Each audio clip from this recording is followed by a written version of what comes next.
میں آتی ہے کہ آج میں آپ لوگوں کو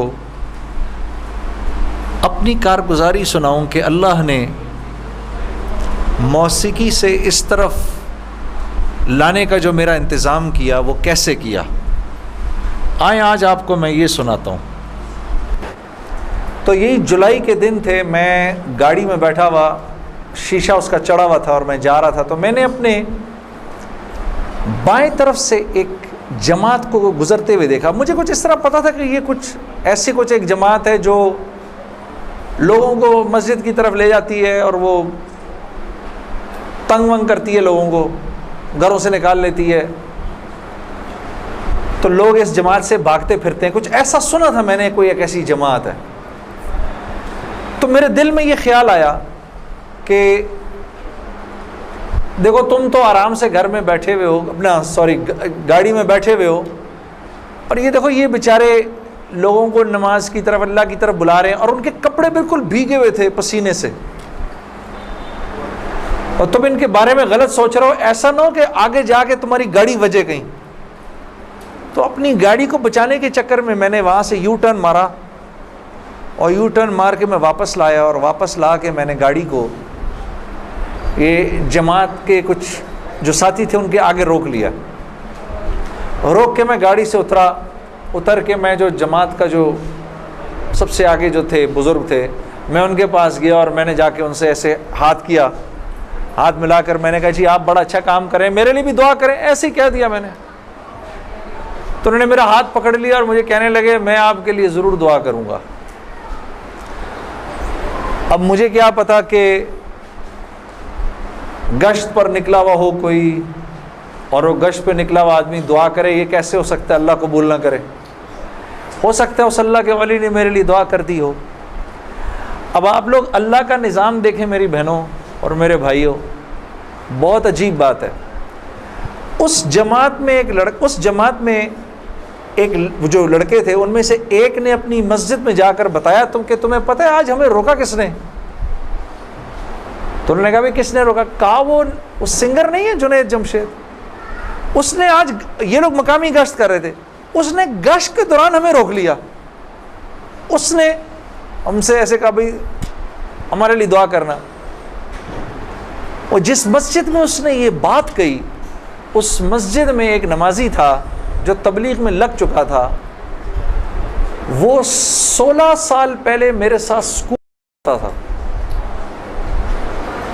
اللہ کا نظام دیکھیں، 16 سال پہلے میرے ساتھ اسکول میں پڑھتا تھا، تبلیغ میں لگ چکا تھا۔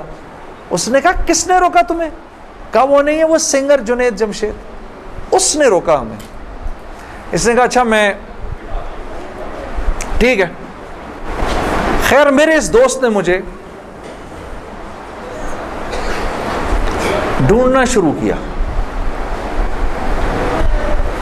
اور اس واقعے کی کوئی تقریباً 1-1.5 مہینے بعد اس نے مجھے ڈھونڈ لیا، اور ایک دن جی میرے گھر فون آتا ہے، جنید۔ اب میں نے جب مجھے پہچانا، اس نے بولا جنید مجھے پہچانا، آپ یقین کریں گے میں 16 سال بعد اس کی آواز سن رہا تھا، میں پہچان گیا۔ میں نے کہا جنید بول رہے ہو؟ ہنسنے لگا، تو مجھے پہچان گیا؟ میں نے کہا میں بالکل پہچان گیا، تو اتنا تو شرارتی لڑکا تھا تو کلاس کے اندر، اور میں نے کہا کیونکہ ہم دونوں کے نام ایک تھے تو تیرے چکر میں بھی بدنام رہتا تھا۔ ہنسنے لگا، یار کمال ہے تو نے مجھے پہچان لیا۔ میں نے کہا ہاں میں نے پہچان لیا، میں نے تیرے سے ملنا ہے۔ میں نے کہا کیوں؟ کہتا ہے بس ایسے ہی، وجہ کوئی نہیں ہے۔ میں نے کہا یار اچھا ہماری زندگی ایسی تھی، شوبز کی زندگی تھی ہماری، کہ ہمارا دل ملنے کو نہیں کرتا تھا کسی سے، یعنی ہم نے مینیجر رکھے ہوتے تھے جو ہمیں صرف لوگوں سے دور رکھتے تھے، ان کا کام تھا لوگوں سے بات کرنا، لوگوں سے ڈیل کرنا، ہم تک کوئی نہ پہنچے بس۔ یہاں تک کہ آپ حیران ہوں گے اگر میں آپ کو بتاؤں، یہ بڑی ایک افسوسناک بات ہے کہ ہمارے اپنے گھر والوں کا ہماری زندگی میں رول کم ہوتا تھا، ان مینیجرز کا رول زیادہ ہوتا تھا۔ آپ نے گھر کب جانا ہے، بچوں سے کب ملنا ہے، یہ تک ان مینیجروں کے ہاتھ میں ہوتا تھا. تو اب کوئی مجھے فون کرے کہ میں نے تم سے ملنا ہے، یہ تھوڑی کہ میں فوراً مل لوں گا اس سے. اب پتہ نہیں اللہ جانے اس نے کیوں ملنا ہے، میرا وقت ضائع کرے گا کیا ہے. تو میں نے جنید غنی سے کہا کہ یار بغیر وجہ کے کیوں ملنا ہے تم نے؟ بس ایسے ہی. میں نے کہا انشاءاللہ دیکھو پھر چلو اللہ نے کبھی موقع دیا تو ملیں گے. کڑک میں نے فون بند کر دیا. ہمیں تو عادت تھی فون بند کرنے کی. اگلے دن پھر فون آ گیا اس کا. میں نے اب کیا کام ہے؟ کام کوئی نہیں، ملنا ہے. کیوں؟ یار کوئی وجہ نہیں، مل لیتے ہیں. میں نے کہا یار وقت نہیں ہے، فون پہ بات کر لو. نہیں فون پہ کام کوئی نہیں ہے. کڑک فون پر. ایک دفعہ ہوا، 2 دفعہ. اب اس کا میں ہیلو سنتا تھا، فون بند کر دیتا تھا. یہ سلسلہ 1-2 مہینے تک چلتا رہا، یہاں تک کہ جنید غنی کو میرے گھر کے نوکروں کے نام یاد ہو گئے، فون اٹھانے والوں کے نام یاد ہو گئے، سب کچھ یاد ہو گیا. اس کو سب پتہ ہوتا تھا میں کب پاکستان میں ہوں، کب نہیں ہوں، کب کہاں ہوں، سب. ایک دن اس کا فون آیا تو جب میں نے فون رکھنے لگا، مجھ سے کہتے دیکھ میں تجھے اللہ کا واسطہ دیتا ہوں، میری 1 منٹ کی بات سن لے. میں نے بولا بولو. میں ابھی عمرہ کر کے آیا ہوں تو میں مدینے اور مکے کی کھجوریں اور زمزم اور یہ کچھ چیزیں لے کر آیا ہوں، یہ لے لے میرے سے، پھر اس کے بعد میں چلا جاؤں گا. کتنی دیر کے لیے آؤ گے تم؟ 5 منٹ کے لیے. میں نے کہا ہاں 5 منٹ. جنید غنی یاد رکھنا 5 منٹ. 5 منٹ. دوپہر کو مجھے یاد ہے 3:30 بجے ابھی تک پلاننگ ہوئی. جنید غنی صاحب آئے. اب میں نے جب جنید غنی کو دیکھا تو میرا تو دماغ ہی چکرا گیا. کیا دیکھتا ہوں، سفید لباس جیسے مولوی صاحب نے پہنا ہوا ہے، سر پہ پگڑی، اتنی بڑی داڑھی، اوپر واسکٹ پہنی ہوئی اس نے، پائنچے اس کے اوپر. میں نے کہا جنید غنی یہ تجھے کیا ہو گیا؟ کہتا ہے مجھے کیا ہو گیا؟ میں کیا کہوں تجھے کیا ہو گیا؟ میں نے کہا یہ تیرا حال، تیرے جیسا شیطان یہ اتنا بڑا بزرگ بنا ہوا، آؤ بیٹھو میرے پاس. آیا میرے پاس بیٹھا. اس نے مجھے کھجوریں دیں، زمزم دی، جانماز دی، اور پورے 5 منٹ میں کہتا ہے میرے 5 منٹ پورے ہوئے، اب میں چلتا ہوں. میں نے کہا نہیں اب بیٹھ جاؤ، بیٹھ جاؤ، مجھے بتاؤ یہ سب کیا ہے. پھر مجھے کہنے لگا چل چھوڑ اس کو یار، اسکول کی بات کرتے ہیں. میں نے کہا اسکول چھوڑو، مجھے بتاؤ یہ کیا ہے، یہ کنہوں نے تمہارا حال کیا؟ یہ مجھ سے کہنے لگا مل لو ان سے. میں نے کہا ہاں میں نے ان سے ملنا ہے، میں نے ان سے ملنا ہے. آپ سوچو کوئی آدمی تبلیغ والوں کے چنگل میں پھنس جائے، ہاں. تو مجھ سے کہتا ہے کل سے ہمارا اجتماع شروع ہو رہا ہے، میرے ساتھ اجتماع پر چلو. میں نے کہا میں چلوں گا. تو میں کل تمہیں پک کرنے آؤں گا، صبح کے وقت پک کرنے آؤں گا. آپ یقین کرو 5 منٹ کے لیے آیا تھا، 3.5 گھنٹے میں نے بٹھا کے رکھا اس کو اپنے پاس. میں اس سے باتیں سنتا رہا، جنید غنی کیا، پھر کیا ہوا، پھر کیا ہوا، پھر کیا ہوا، کیا ہوا، کیا ہوا. آخر میں نے کہا میں تمہارے ساتھ اجتماع پر چلوں گا. خیر جی میں تیار ہو گیا. میں نے اپنی نئی صاف ستھری جینز نکالی، اپنی میں نے ٹی شرٹ نکالی، لمبے لمبے میرے بال تھے. ہاں میں تیار ہو گیا جس طرح میرا خیال تھا بہترین طریقے کا تیار ہونے کا. میں ہو گیا تیار. اب جب میں وہاں پہنچا، اترا، میں نے جا کے اجتماع دیکھا تو میں نے دیکھا کہ ہر آدمی شلوار قمیض میں، ہر آدمی کے سر پہ ٹوپی. تو میں نے جنید غنی سے کہا جنید غنی سن، یہ مجھے کوئی مار وار تو نہیں دے گا ادھر ہے؟ میرا کوئی قتل وتل تو نہیں ہو جائے گا میرا؟ کہتا نہیں ہم لوگ مارنے والی پارٹی نہیں، ہم لوگ کھلانے والی پارٹی ہیں. میں نے کہا اچھا لے جاؤ مجھے اندر. پھر اب میں اندر جانا شروع ہوا اجتماع گاہ میں، تو میں نے دیکھا کہ لوگ ایک دم اکٹھے ہونا شروع ہو گئے. پیچھے سے مجھے آوازیں آئیں، ارے یار یہ تو جنید جمشید ہے یار. کو 2-4 آوازیں آئیں، ابھی یہ ادھر کیا کر رہا ہے؟ تو مجھے یہ بات بری بھی لگی ہلکی سی. کیا مطلب بھائی کہ تم بہت بڑے مسلمان ہو، میں نہیں آ سکتا کیا؟ خیر میں اندر گیا، اندر جا کر بیٹھا تو میں نے دیکھا ایک مجمع سب پہنچ گیا ملنے کے لیے، دیکھنے کے لیے. جو بھی جنید غنی نے مجھے بٹھایا تم ادھر ہی بیٹھو یہیں پر، اور میں ابھی ایک صاحب کو لے کر آتا ہوں. خیر یہ مجھے بٹھا کر چلا گیا. اتنی دیر میں ایک نوجوان لڑکا، یہ جیسے بھائی لوگ بیٹھے ہیں اپنے، 18-19 سال کا، یہاں سے بیچ میں سے راستہ توڑ کے میرے پاس آ گیا. مجھے آ کر کہتا ہے جنید بھائی نماز پڑھتے ہیں آپ؟ تو میں اس کو ایسے دیکھنا شروع ہو گیا. اب میں نے کہا کیا جواب دوں میں اس کو، ہاں بولوں کہ نہیں بولوں، سچ بولوں کہ جھوٹ بولوں.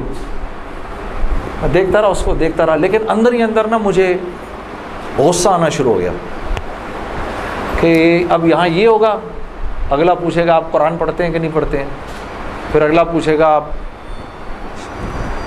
روزے رکھتے ہیں نہیں رکھتے ہیں، آپ نے حج کر لیا. مطلب یہاں اب میری کیا اب یہاں پر کیریکٹر اسیسنیشن ہوگی؟ کیا میں ابھی یہاں پر کیریکٹر اسیسنیشن کروانے آیا ہوں، اپنی کردار کشی کروانے آیا ہوں میں یہاں پر؟ تو میں نے وہ لڑکا جو ساتھ بیٹھا تھا، میں نے کہا یار اس کو بولو جنید غنی کو یہ مجھے غلط جگہ لے آیا، وہ میں یہاں سے جا رہا ہوں ابھی. وہ بھاگا گیا اس کے پیچھے، اس کو لے کر آیا. جنید غنی نے کہا کیا ہو گیا یار جنید، کیا ہو گیا؟ میں نے کہا یار کچھ نہیں. تو وہ کہتا ہے یہ ابھی ایک لڑکے نے آ کے پوچھا تھا ان سے آپ نماز پڑھتے ہیں نہیں پڑھتے ہیں. تو جنید غنی نے کہا تو نے اس لڑکے کو آنے کیوں دیا؟ اتنا غصے ہوا وہ اس پہ. میں نے جنید غنی کو ٹھنڈا کیا، میں خود بھی تھوڑا ٹھنڈا ہوا. میں نے کہا یار کیوں ناراض ہوتا ہے؟ وہ لڑکا بات تو صحیح کر رہا تھا نا کہ نماز پڑھنی تو چاہیے مجھے. تو اس نے جو جملہ بولا نا وہ مجھے آج تک یاد ہے. جنید غنی نے جو جملہ بولا، اس نے کہا جنید ہم کیوں نہیں پوچھتے کہ تم نے کیوں نہیں کیا، ہم تو ترغیب دیتے ہیں، اس کے بعد اللہ سے دعا کرتے ہیں کہ اللہ وہ نیکی کرنے کی توفیق دے. ہاں وہ آج بھی مجھے وہ بات یاد ہے. اللہ پاک یہ مجھے بھی عطا کرے کہ ہم کسی سے یہ نہ کہیں بھائی تم نے کیوں نہیں کیا یہ، بلکہ نیکی کی ترغیب دیں اور پھر اللہ سے رات کو دعا کریں اللہ میرے اس بھائی کو، میری اس بہن کو توفیق دے وہ اس نیکی کو کر سکے. پھر میں نے کہا جنید غنی کو چل چھوڑ یار، میں ادھر ہی بیٹھا ہوں، میں کہیں نہیں جا رہا. اب جنید غنی صاحب نے ایک صاحب کو بلایا، ان کا نام تھا ڈاکٹر بلند اقبال.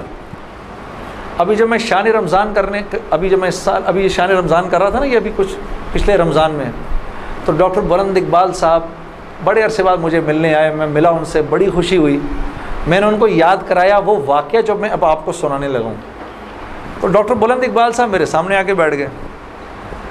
اور ڈاکٹر بلند اب تبلیغ والوں کا بہن میں ذرا سا آپ کو بتاؤں کہ تبلیغ والے نا اب وہ سامنے والے کو جانتے نہیں ہیں لیکن اس کو اللہ کی دعوت تو دینی ہے. تو اب پہلے اس سے پوچھتے ہیں بھائی آپ کیسے ہیں، خیریت سے ہیں، آپ کا اسم گرامی کیا ہے؟ اچھا ماشاءاللہ ماشاءاللہ، بڑی خوشی ہوئی آپ سے مل کے، یہ میرا نام ہے، بڑا اچھا کیا آپ آئے. پھر باتوں میں پوچھتے ہیں کہ آپ کیا کرتے ہیں. تو میرے سے بھی انہوں نے پوچھ لیا تو جنید صاحب آپ کیا کرتے ہیں؟ تو میں چپ کر گیا. اب میں اس کی شکل دیکھنا شروع ہو گیا. تو میرے سے نا اب میں ان کی شکل دیکھوں، میں نے کہا اب تک مار نہیں پڑی تو اب پڑے گی.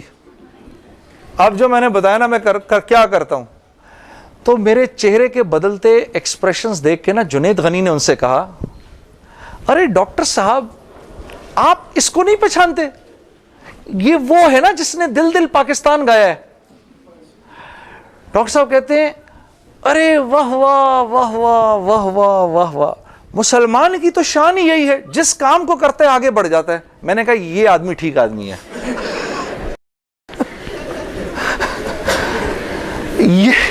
یہ بالکل ٹھیک آدمی ہے، اس سے کرو دوستی. تو بعد میں میں نے ڈاکٹر صاحب سے کہا ڈاکٹر صاحب یہ جواب آپ کہاں سے لائے اتنا خوبصورت سا؟ تو مجھے کہنے لگے یار میں نہ تجھے جانتا نہ مجھے یہ پتا دل دل پاکستان کیا. تو جب اس نے بولا نا کہ اس نے دل دل پاکستان گایا تو میں نے کہا واہ واہ واہ واہ، اور میں دل میں دعا کروں یا اللہ جلدی سے صحیح جواب میرے ذہن میں ڈال، جلدی سے صحیح بات ڈال میرے ذہن میں. تو میں نے فٹ کہہ دیا. اور یہ بات میرے دوستو ہے بھی سچ کہ مسلمان کی شان یہ ہے، مسلمان جس کام کو کرتا ہے نا مسلمان اس کام میں آگے بڑھ جاتا ہے.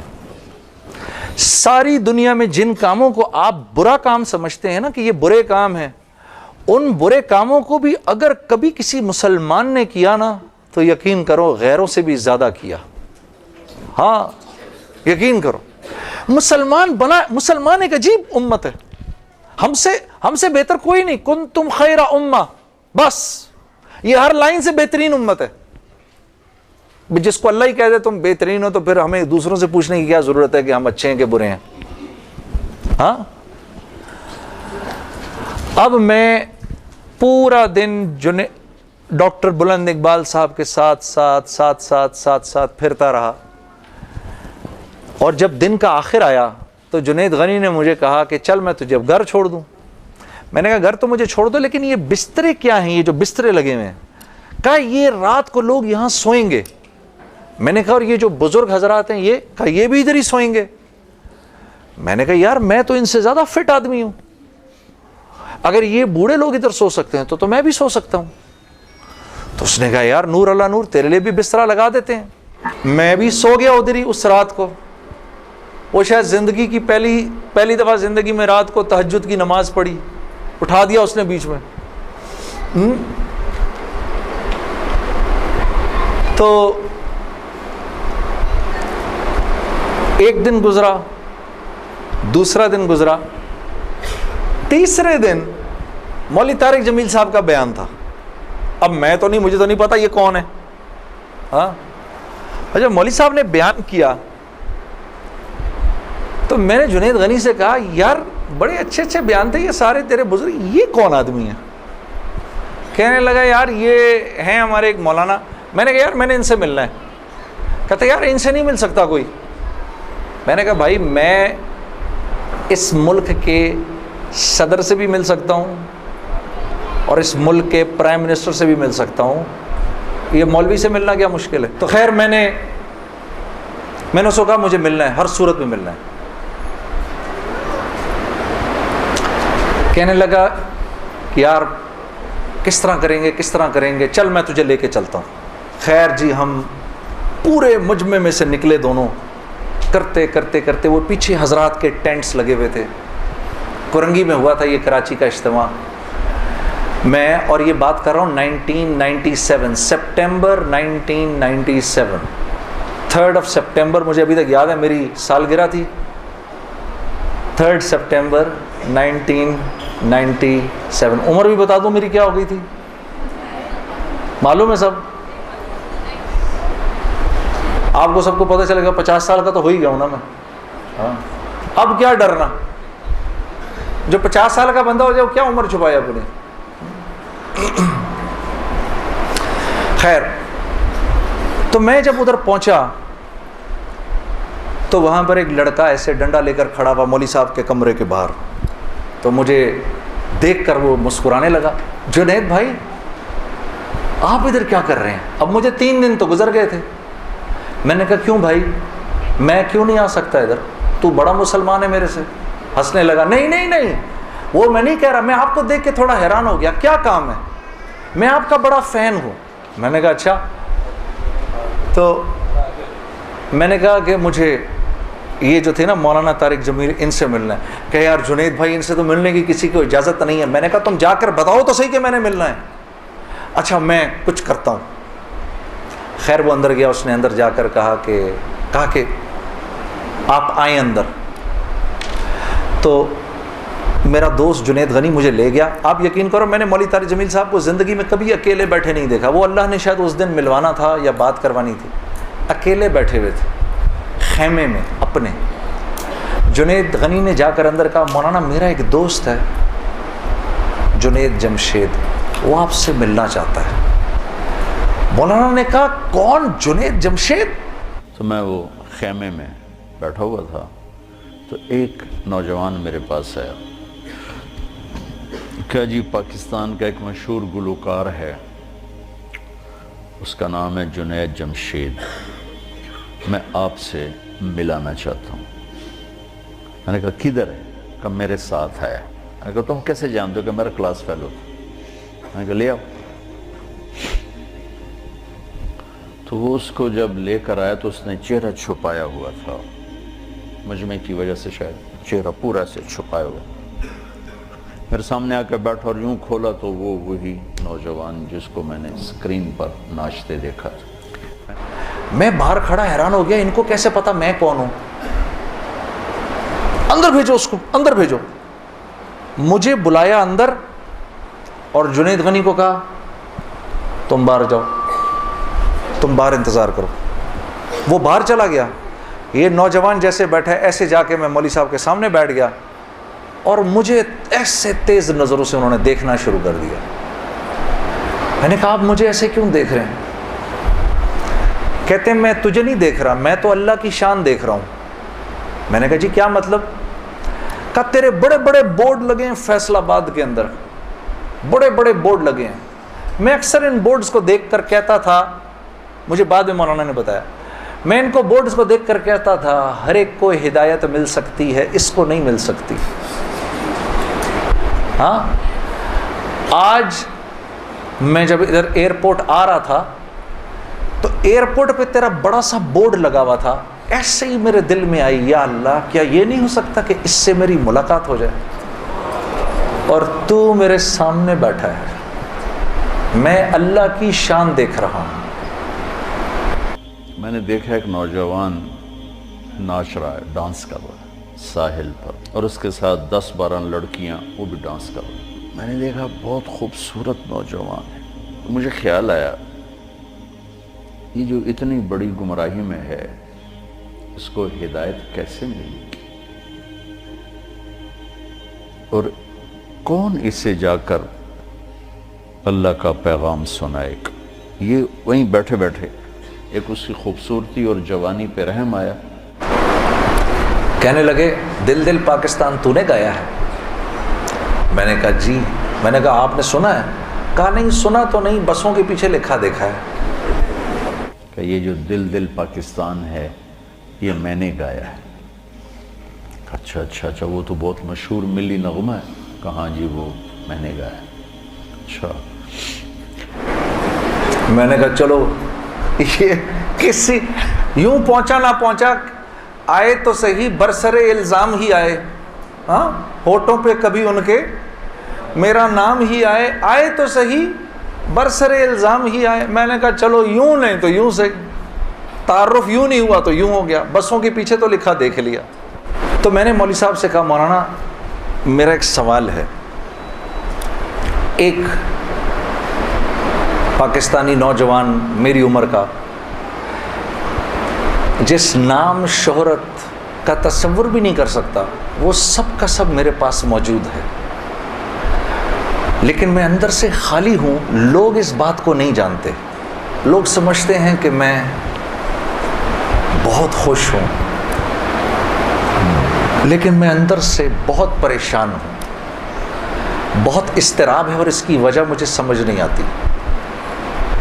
فرمانے لگے تیرا مسئلہ یہ ہے کہ تجھے چوٹ لگی ہے سیدھے گھٹنے پر اور تو مرم لگا رہا ہے الٹے گھٹنے پر۔ میں نے کہا جی وہ کیسے؟ فرمانے لگے دیکھو اللہ نے انسان کو 2 چیزوں سے بنایا ہے، ایک مٹی سے بنایا ہے، ایک جسم سے بنایا ہے جو کہ مٹی کا بنا ہوا ہے، اور ایک روح ہے جو اللہ کا امر ہے۔ ٹھیک؟ تو جسم کیونکہ مٹی کا ہے اس لیے اللہ نے اس کی ہر ضرورت کو مٹی میں رکھا ہے۔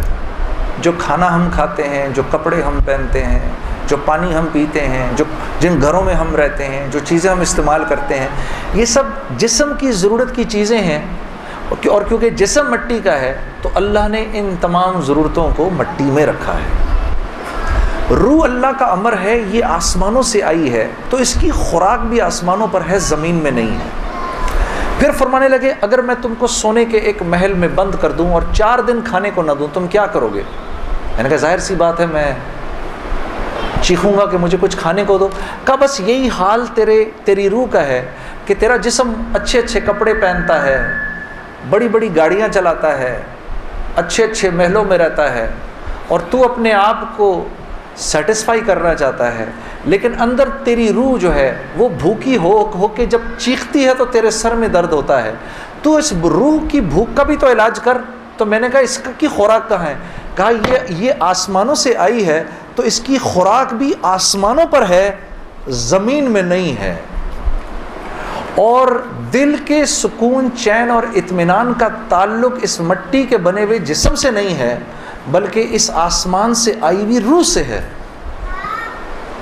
تو میں نے کہا اس کی غذا کیا ہے؟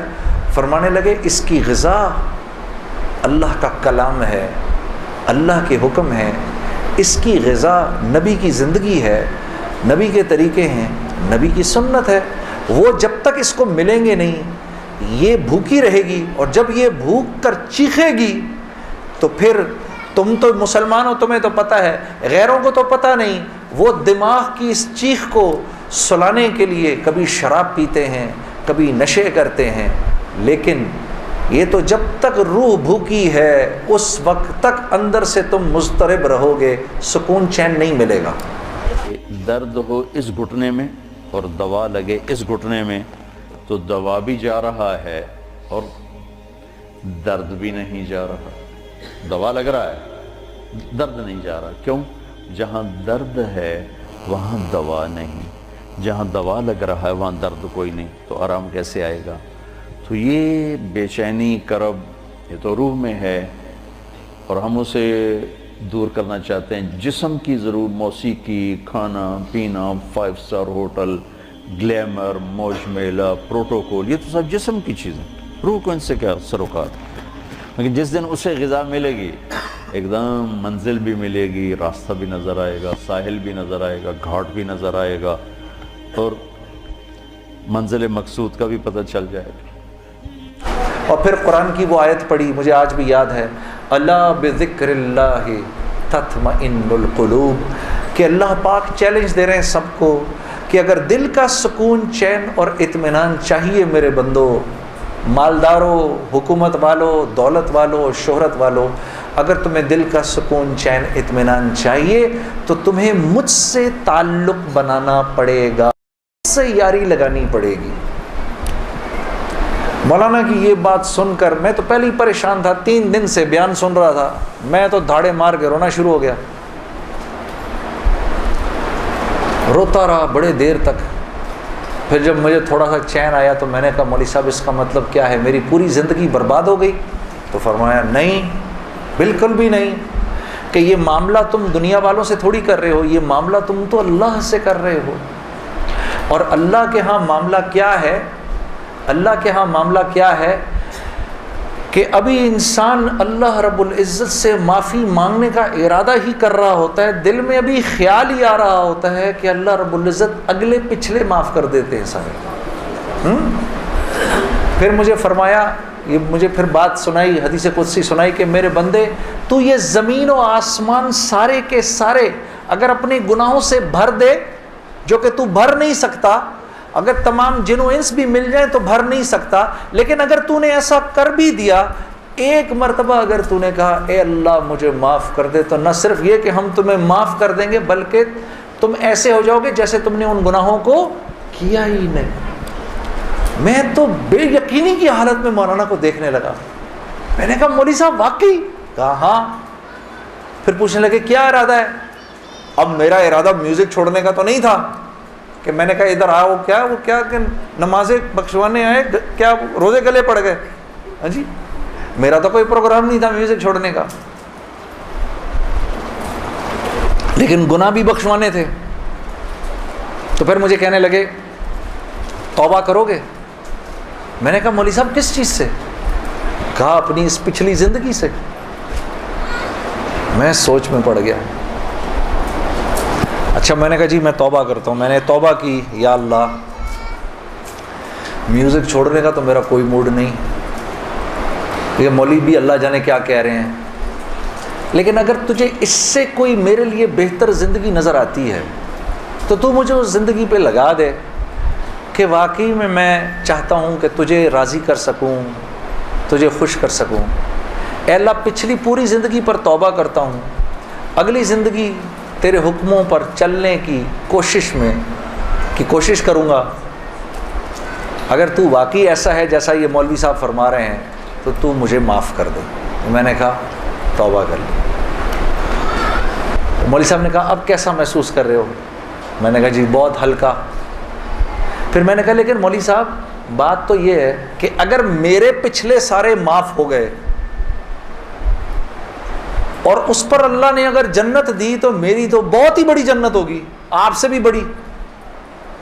تو فرمانے لگے نہیں بیٹا اتنی جلدی نہ کرو، تمہیں وصول تو ہم ہی نے کیا ہے, جو تجھے ملے گا اس سے تو بڑا ہمیں ملے گا ہی ملے گا. ہاں, لیکن میں نے کہا مولوی صاحب, اور بہنیں اس بات کی تصدیق کریں گی, موسیقی تو روح کی غذا ہے کہ نہیں؟ ہاں, یہ سیالکوٹ کی خواتین یقین کرو پورے ملک کی پہلی بہنیں ہیں جو کہہ رہی ہیں نہیں, ورنہ اگر کسی نے نہیں بولا تو چپ ضرور رہی ہیں. سارے مردوں نے بولا ہے موسیقی روح کی غذا نہیں ہے. موسیقی روح کی غذا ہے جی؟ یہ دیکھو اب آواز آئی ہے, اب ایسا لگ رہا ہے کوئی بیٹھ کے سن رہا ہے جی. موسیقی روح کی غذا ہے جی؟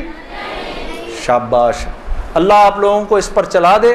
اللہ رب العزت آپ کے موبائلوں میں جتنے بھی گانے ہیں سب اڑا دے اسی وقت, گھروں میں جتنی کیسٹیں ہیں سب ٹوٹ جائیں, اللہ کرے ساری سیڈیاں ٹوٹ جائیں, اللہ پاک ایسے کرے گانے کی آواز ہی نہ سننے کو ملے آج کے بعد آپ میں سے کسی کو.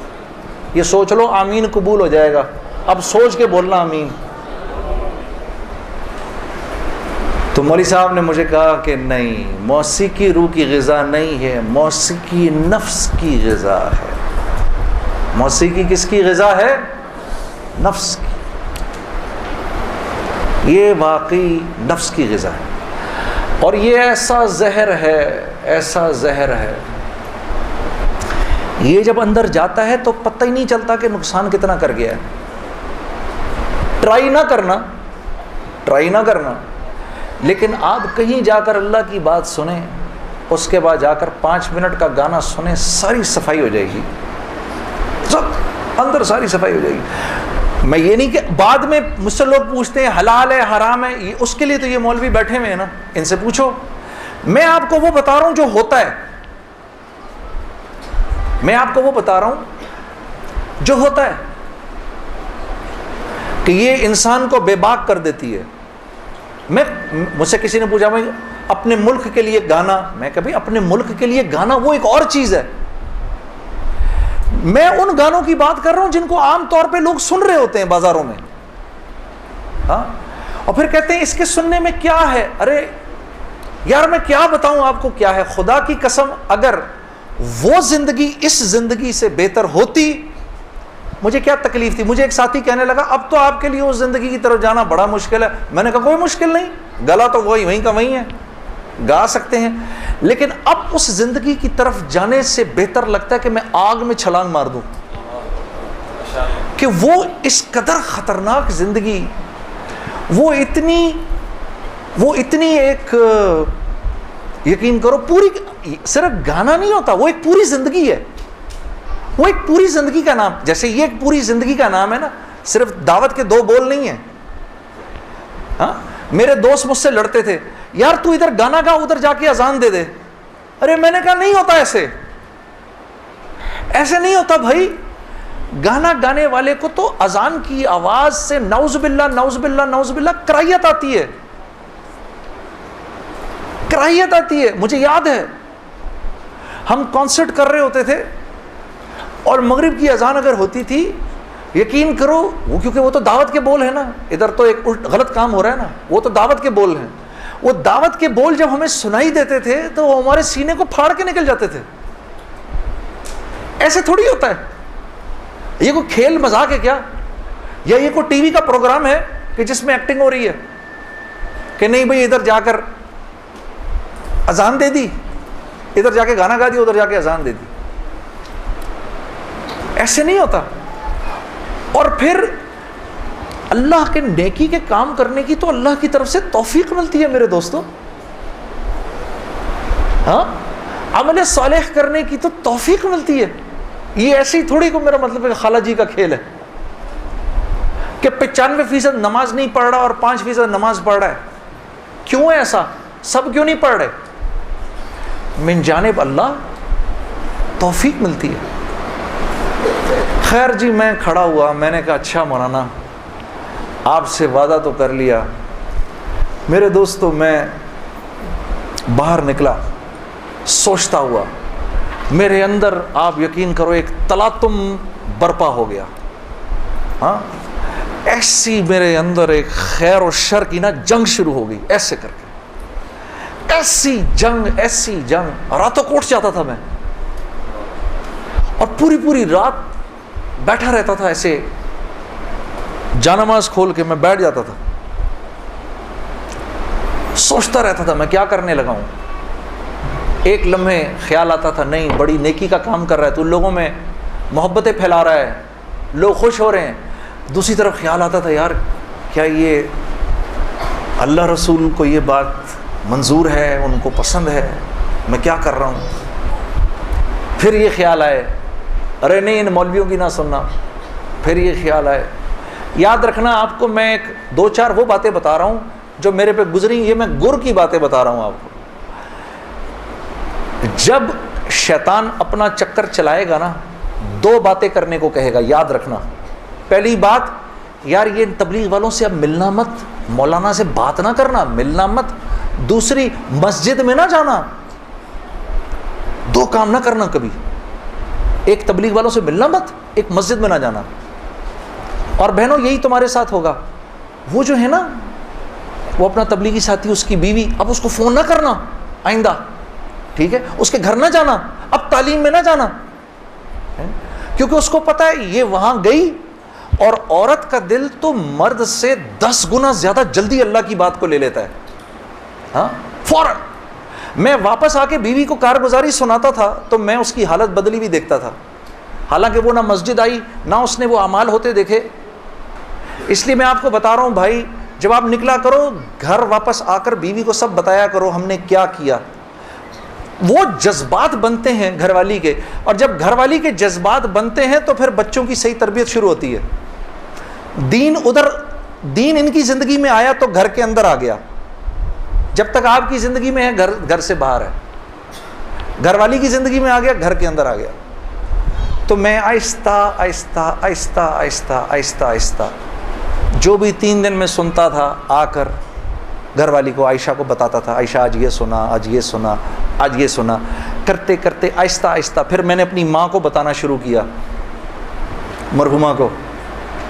اللہ کی شان, میں آج بھی اللہ کا شکر کرتا ہوں, مجھے موقع محل نہیں تو میں آپ کو کبھی بتاؤں جب میری ماں کا انتقال ہوا تو کیسے ہوا. میرے دل کی دعا ہے اللہ ہر عورت کو دنیا سے ایسے لے کے جائے جیسے ہماری والدہ گئیں. تو وہ میں اپنی ماں کو بتاتا تھا, میری ماں بھی ایک دم, اس نے بھی جلدی جلدی لینا شروع کر دیا. کرتے کرتے میری ماں, ہم سب گھر کی خواتین میں سب سے پہلے میری والدہ پردے میں آ گئیں فوراً. اور مولوی صاحب کہہ رہے ہیں ان کے انتقال کا بتائیں, میں ضرور بتاؤں گا آپ کو, مختصراً بتاتا ہوں. میری ساؤتھ افریقہ کی تشکیل تھی, پیچھے والدہ کی طبیعت بہت خراب ہو گئی. مجھے بھائی نے بولا جنید بھائی آ جائیں واپس کیونکہ امی جا رہی ہیں, امی نے اب نہیں رکنا. تو میں نے ساتھیوں سے کہا, انہوں نے کہا یار چلے جاؤ کیا فرق پڑتا ہے, یہ پھر یاد کرو گے ساری زندگی. اب میں سوچتا رہا, اب میں نے امی کو فون کیا, میں نے کہا اماں آ جاؤں, کہا نہیں ہرگز نہیں آنا. تو میں نے کہا کیوں؟ تو کہنے لگی اگر میرا انتقال ہوا تو میں کتنی خوش قسمت ہوں کہ میں اللہ کو بتاؤں گی کہ جب میرا انتقال ہوا تو میرا بیٹا تیرے راستے میں تھا, تو تم مت آؤ, مجھے کچھ نہیں ہوگا, اور اگر ہو گیا تو اس کو اللہ کی مرضی سمجھنا, بس میرے لیے تم دعا کرنا.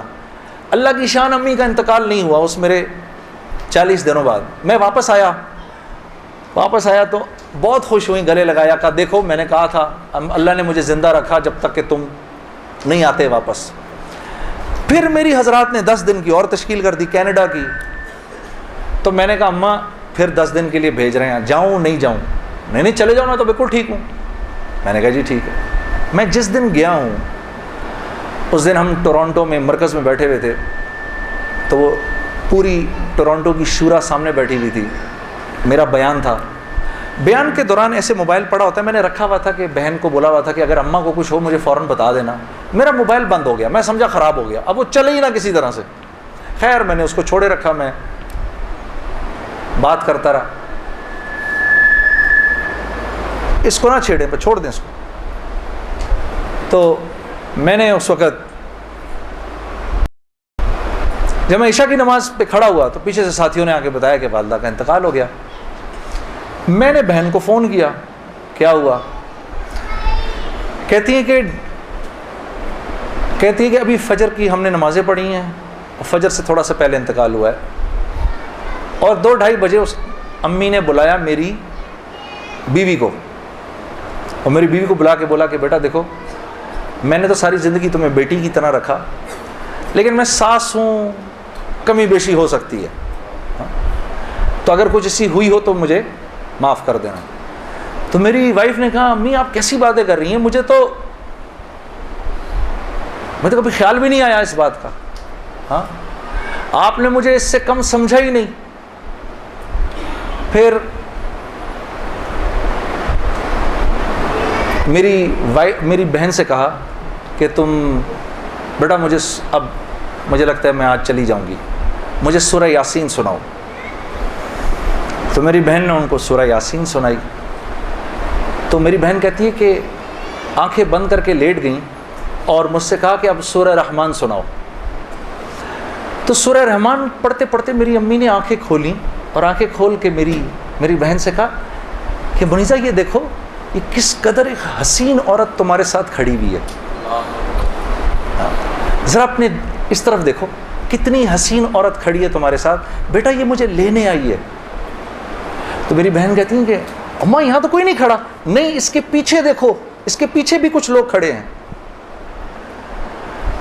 تو میری بہن کہتی ہے کہ میں نے کہا اماں تو چلیں پھر کلمہ پڑھیں، پھر آپ کے جانے کا وقت ہے۔ کہا اپنے ابا کو بلاؤ جلدی سے۔ تو میرے ابا آئے اور میرے ابا کو کہا کہ دیکھیں میں نے ساری زندگی آپ کی عزت کا خیال رکھا، میرے لیے بس وہ نمبر 1 چیز تھی، اس میں اگر کوئی کمی بیشی ہوئی ہو تو مجھے معاف کر دیجیے گا، میں اب جا رہی ہوں۔ کلمہ پڑھا اور آنکھیں بند کر لیں، بس اس طرح گئیں وہ۔ ہاں اللہ پاک ہر عورت کو ایسے جانے کی توفیق عطا فرمائے دنیا سے، ہمیں سب کو اللہ پاک ایک خوبصورت موت عطا فرمائے کہ ہم دنیا میں ایک خوبصورت موت ہی تو کمانے آئے ہیں، ہاں کہ جب ہم یہاں سے جائیں، میری اللہ سے دعا ہے یا اللہ اس مجمع میں جتنے مرد اور عورت بیٹھے ہیں جب اس دنیا سے جائیں تو یا اللہ وہ ان کی زندگی کا سب سے خوبصورت دن ہو۔ ہاں خیر میرے دوستو، یہ تبلیغ کے کام میں گرتا پڑتا جو بھی تھا، مولوی عمران سے میری اسی وقت دوستی ہوگی، اس کی اس وقت شادی بھی نہیں ہوئی تھی، اس کی داڑھی بھی تھوڑی تھوڑی نکلی ہوئی تھی، یہ مرکز میں مجھے نظر آتا تھا، بہت پیارا سا نوجوان، اس کو بھی میرے سے تھوڑی سی محبت ہو گئی، میری بھی اس سے محبت ہو گئی، نئی نئی چیزیں یہ مجھے وظائف وغیرہ بتاتے رہتے تھے۔ ایک وظیفہ اس نے مجھے بہت پہلے بتایا تھا، وہ مجھے آج دن تک یاد ہے، یا معزو جو بھی 41 دفعہ جمعے کے دن مغرب کی نماز کے بعد پڑھے گا، اللہ اس کو اتنی عزت عطا فرمائیں گے کہ لوگ جب اس کا نام لیں گے تو دانتوں میں انگلی ایسے داب لیں گے، اللہ نے اتنی عزت دے دی اس آدمی کو۔ ہاں یا معزو، اور یاد رہ جائے سب شروع ہو جاؤ، سب پڑھ لو انشاءاللہ اس کو۔ کرتے کرتے میں نے آخر ارادہ کیا چلو جی میں اب 4 مہینے لگاتا ہوں، اب 4 مہینے پہ جانا چاہیے، کیونکہ دیکھو تبلیغ میں جب تک 4 مہینے کا کورس نہیں کریں گے اس وقت تک جو ہے وہ بات سمجھ میں نہیں آئے گی۔ ہاں داڑھی کبھی بڑھے گی کبھی چھوٹی ہو جائے گی، ہاں کبھی سر پہ ٹوپی آئے گی کبھی اتر جائے گی۔ 4 مہینے لگانے ضروری ہوتے ہیں، ٹھیک ہے، کام کو سمجھنے کے لیے، کیونکہ پہلے 40 دن جو ہے وہ دنیا کا جو ہے نا وہ رنگ اترتا ہے پہلے 40 دن میں، ہاں زنگ اترتا ہے پہلے، پھر اگلے 40 دن کے اندر تبلیغ کا تھوڑا رنگ چڑھتا ہے، پھر اس سے اگلے 40 دن میں کچھ اللہ کی معرفت نصیب ہوتی ہے، کچھ تعلق بنتا ہے جا کر، پھر اگر وہ جڑا رہے تو پھر اللہ اس کو سوسائٹی پروف بنا دیتا ہے، اس کے اوپر لوگوں کی باتوں کا اثر نہیں ہوتا۔ ہاں پھر ایسے لوگ جہاں بھی جاتے ہیں ماحول بن جاتا ہے، خود بخود ہی ماحول بن جاتا ہے۔ اب میں نے ارادہ کیا جی 40 دن لگانے ہیں، اور 40 دن کا 4 مہینے لگانے ہیں، میں نے اپنے دوست کے ساتھ مل کے ارادہ کر لیا۔ خیر وہ ہم کمزور، ہم نے مئی جون میں نکلنا تھا، مئی جون آیا، وہ تو نکل گیا، میں نہیں نکلا۔ ایک دن اس کا مجھے فون آتا ہے، یہ ہے جی 16 اکتوبر کی بات 2001، اس کا مجھے فون آیا، جنید بھائی السلام علیکم، میں 4 مہینے لگا کے آ گیا۔ میں نے کہا ہیں 4 مہینے ہو گئے؟ کہا ہاں ہو گئے، گزر گئے۔ کتنے ہی 4 مہینے گزر گئے زندگی سے؟ میں نے کہا 4 مہینے گزر گئے؟ کہتا ہے لیکن مجھے پتہ نہیں میرے 4 مہینے کیسے لگے، ضائع ہی ہو گئے۔ میں نے کہا وہ کیسے؟ کہا میں 4 مہینے کے لیے اپنے ابا کو ساتھ لے گیا جنید بھائی، وہ بیمار رہتے تھے، ان کا پیشاب پخانہ مسجد میں نکل جاتا تھا بستر میں ہی، یقین کرو روزانہ جنید بھائی میں نے کچھ نہیں کیا، صرف اپنے باپ کا پیشاب پخانہ صاف کیا۔ 4 مہینے اس کی اس بات نے مجھے اندر سے ہلا دیا کہ کسی انسان کو اپنے باپ کی ایسی خدمت کرنے کا موقع ملا ہو، ہاں، اور کہتا ہے پتہ نہیں میرے 4 مہینے تو کیا ہی لگے، میں تو سارا وقت باپ کی خدمت ہی کرتا رہا 4 مہینے۔ اور 4 مہینے کے بعد وہ آیا ہے اور اس کے باپ نے اس کو گلے لگا کے بولا بیٹا تیری وجہ سے میرے 4 مہینے لگ گئے۔ 2 دن بعد باپ کا انتقال ہو گیا، ہم خود جنازے میں تھے 2 دن میں نے ارادہ کر لیا جی میں جا رہا ہوں 4 مہینے کے لیے۔ بیوی کے پاس گیا، میں نے بولا سنو میں 4 مہینے کے لیے جا رہا ہوں۔ کہتی ہے کب؟ میں نے کہا کل۔ کہتی ہے آپ جائیں میں پیچھے سے زہر کھا لوں گی۔ میں نے کہا پانی پی لوں ذرا ایک سیکنڈ۔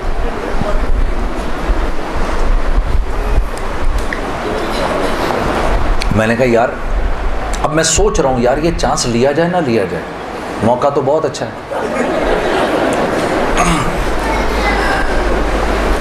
میں نے مولوی طارق جمیل صاحب کو فون کیا، میں نے کہا مولوی صاحب بیوی کہہ رہی ہے میں نے 4 مہینے کے لیے جانا ہے، تو اگر تو گیا تو میں زہر کھا لوں گی۔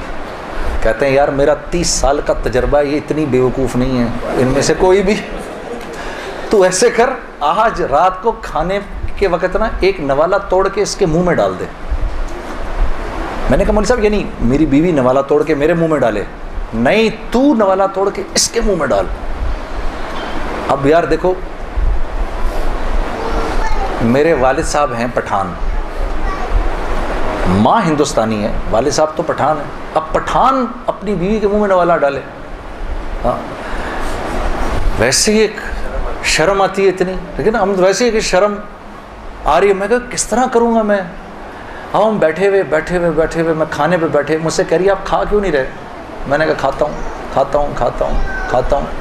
آخر میں نے دعا پڑھی جل تو جلال تو صاحب کمال تو آئی بلا کو ٹال تو، نوالا بنا کے بیوی کے منہ میں ڈال دیا۔ وہ ایسے جھیب سی گئی، یہ کس نے سکھایا آپ کو؟ میں نے کہا مولوی طارق جمیل صاحب نے۔ مجھے تو پہلے ہی پتا تھا کہ یہ ہونا کچھ نہیں اس سے۔ کہتی ہے ویسے آپ کی پوری تبلیغ میں نا ایک وہی آدمی ٹھیک ہے، کام کیا ہے آپ کو؟ میں نے کہا یار مجھے جانے دے 4 مہینے کے لیے۔ پھر میری بیوی نے میرا بیگ بنایا 4 مہینے کے لیے، اور اس اللہ کی بندی کے لگے 4 مہینے، میرے تو نہیں لگے، میں تو دنیا بھر میں گھومتا رہا۔ اس نے میرا بیگ بنایا، اس نے میرے بچوں کو دیکھا، ہم اس وقت ایک ہی گھر میں رہتے تھے سارے، میرے ماں باپ کی خدمت اس نے کی، اس نے دیکھا ان کو، گھر کی بڑی تھی وہ، بڑی بھابھی تھی، باقیوں کو بھی اس نے دیکھا۔ پیسے میرے پاس نہیں تھے کیونکہ میں تو کاروباری چھوڑ دیا تھا، پیسے بھی نہیں تھے۔ میں نے اس سے پوچھا بھی نہیں عائشہ تو کیسے چلائے گی یہ سب کچھ؟ اللہ جانے اس نے کیسے چلایا، اللہ اس کو جزائے خیر دے، اللہ اسے خوش رکھے۔ اور میرے 4 ماہ لگ گئے، اس طرح لگے۔ تو گھر والی کا ذہن بنے گا نا تو کام بنیں گے، اور اگر گھر والی کا ذہن نہیں بنے گا تو کام نہیں بنیں گے، خراب ہو جائیں گے۔ کیونکہ یہ دعوت کی لائن ایک ایسی لائن ہے جس میں اللہ نے عورت اور مرد کو ساتھ ساتھ رکھا ہے، باقی معاملات میں عورت کو پابند کیا ہے شوہر کے مشورے سے، کہ شوہر کے مشورے سے کرو باقی سارے کام۔ الرجال قوامون علی النساء، پوچھ کے کرو، مشورے سے کرو۔ دعوت میں برابر کے ہو تم لوگ، بلکہ حضرت خدیجۃ الکبریٰ کی کتنی بڑی وجہ بنی رسول اللہ صلی اللہ علیہ وسلم کی تقویت کے لیے۔ حضرت خدیجۃ الکبریٰ کتنی بڑی تقویت بنی کہ فرمایا کہ میں پتہ نہیں کتنی بڑی، میرے پہ چادر ڈال دو۔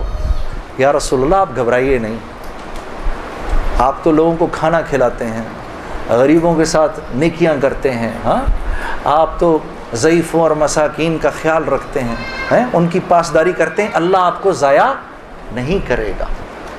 ہاں تو اور ساری زندگی اور سارا مال، اپنا جتنا مال تھا وہ سارا کا سارا رسول اللہ صلی اللہ علیہ وسلم کے اس کام کے لیے لگا دیا. ویسے میں علماء کرام فرماتے ہیں، یہاں چھوٹا سا ایک نقطہ آپ کو بیان کرتا چلوں. علماء فرماتے ہیں کہ 2 خواتین دنیا کی سب سے ذہین ترین خواتین تھیں.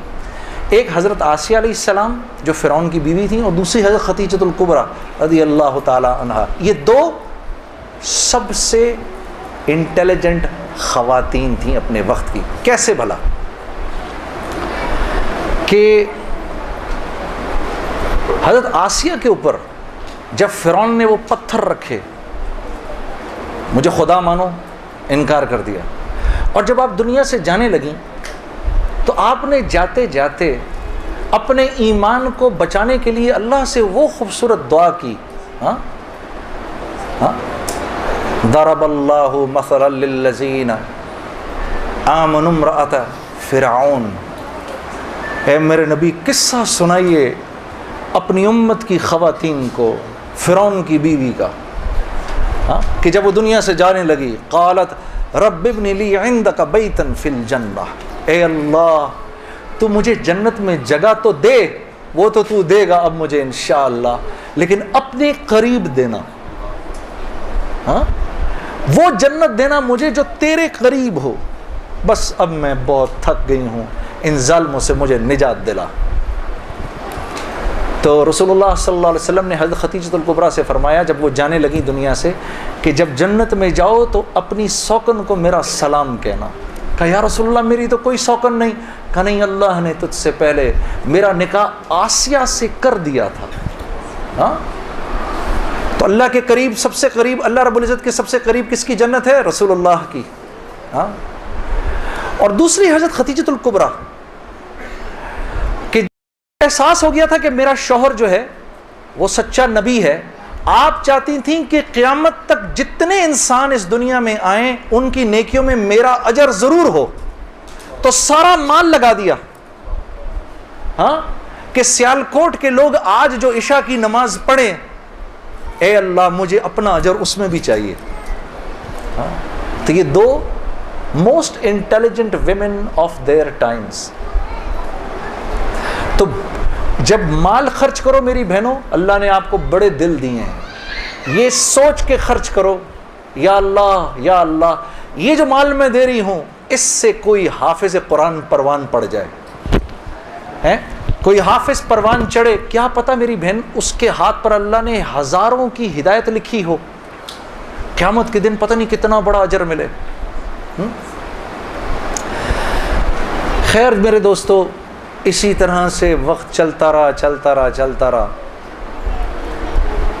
میری زندگی کے 5 سال گزر گئے اسی ٹکر میں کہ 5 سال کے بعد میں نے ارادہ کیا، جس دن مولوی صاحب کو ملا نا اس کے بعد کہ یہ 5 سال ہیں گزر گئے، میں نے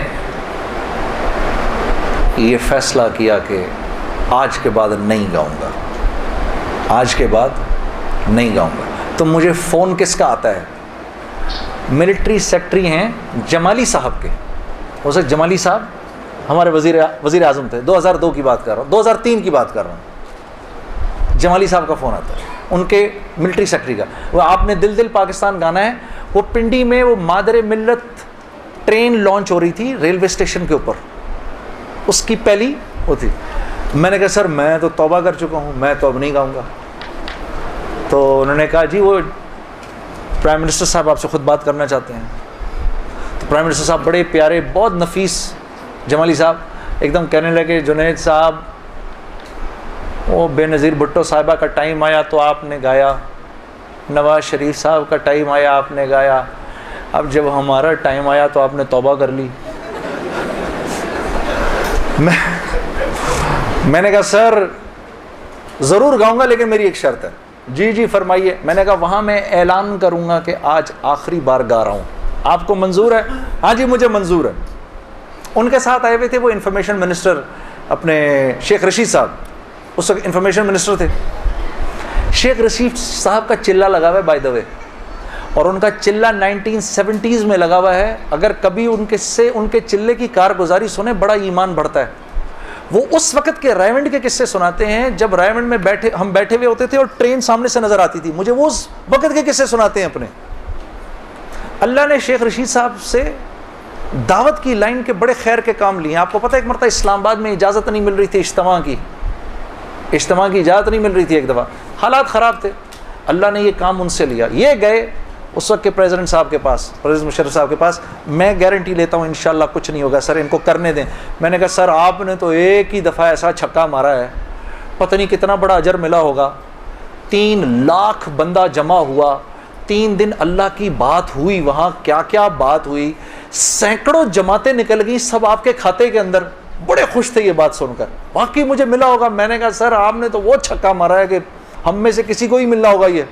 ہاں, شیخ رشید صاحب بیٹھے ہوئے تھے, وہ مجھے دیکھ کر بڑے خوش ہو رہے تھے. مجھے نہیں پتا تھا کہ یہ خود بھی تبلیغی ہیں.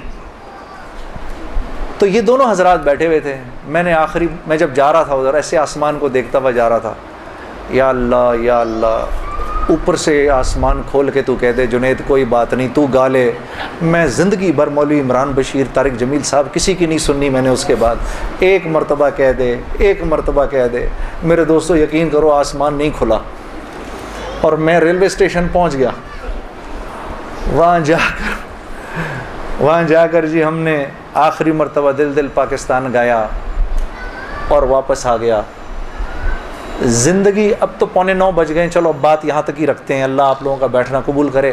اصل حالات اس کے بعد شروع ہوئے, جو بڑے حالات آئے نا, وہ پھر کبھی آؤں گا تو سنا دوں گا. آج جی بالکل سناؤں گا نعت آپ کو, اسی لیے مجھے خیال آیا 8:45 ہو رہے ہیں تو اب بہنوں اور بھائیوں کو نعت سنا دوں. اور یار وہ سنو, وہ میں نے بیچ میں ایک بات بولی ہے نا, وہ وہ بیوی, میرے منہ سے نکلا ہے نا, وہ اب تو آج کل تو بڑا ڈر لگتا ہے نا. ہاں, میں آپ لوگوں سے نہیں, یہ جب جائے گا نا نیٹ کے اوپر. ہاں, آج کل تو تمہارے بھائی کے بڑی جان کے دشمن ہوئے ہیں لوگ.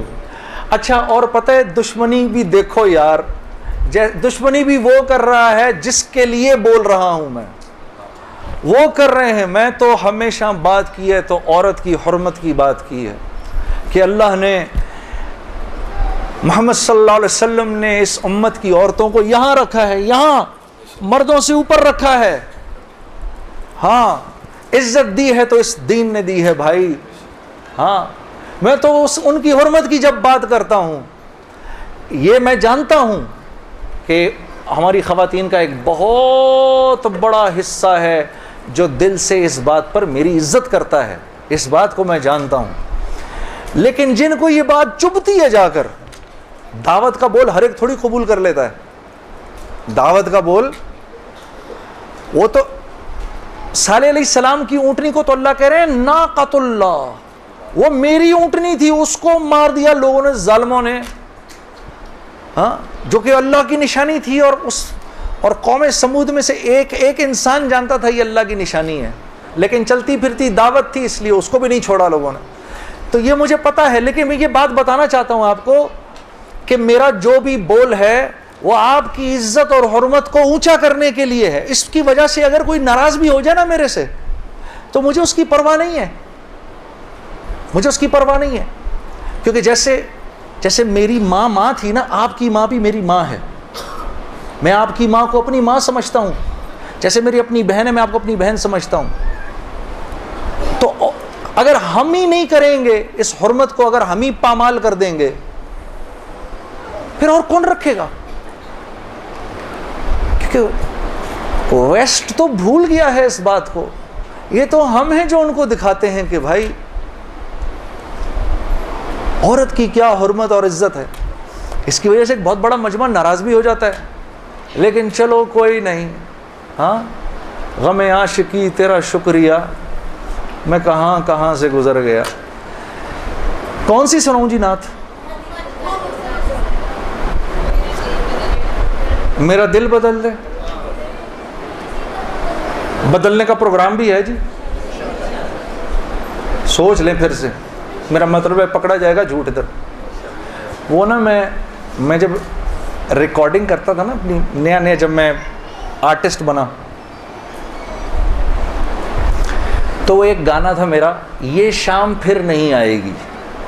اب وہ شام آ کے ہی نہ دے کیونکہ میرے سے گایا ہی نہ جائے, اتنا مشکل. وہ جو میرے ریکارڈسٹ تھے ان کا تعلق لاہور سے تھا. اچھا ریکارڈسٹ جو ہوتے ہیں نا جی, ان کا نا یہ بڑے تحمل والے لوگ ہوتے ہیں, کیونکہ ان کے سامنے ایک سے ایک کوڑ گا رہا ہوتا ہے, ٹھیک ہے جی. وہ بیچارے سنتے ہیں, سنتے رہتے ہیں, سنتے رہتے ہیں. انہوں نے تو بڑے اچھوں کو سنا ہوتا ہے, تو آگے سے میں گا رہا, میرے سے گایا ہی نہ جائے. 18 ٹیکیں ہو گئیں. کتنی ٹیکیں ہو گئی جی؟ 18. تو 18ویں ٹیک کے بعد میں نے ان سے پوچھا سر ہوا؟ وہ اتنا بولتے تھے, نہ نہیں ہوا پتر. تو میں نے 18ویں ٹیک کے بعد میں بولوں چیک چیک چیک, تو اندر سے نا وہ تنگ بھرا بیٹھا تھا, اس کی پیچھے سے آواز آئی, جڑا کدی کیش نہیں ہونا. تو میرا دل بدل دے, جڑا کدی نہیں بدلنا. نہیں بولو بدلے گا انشاءاللہ.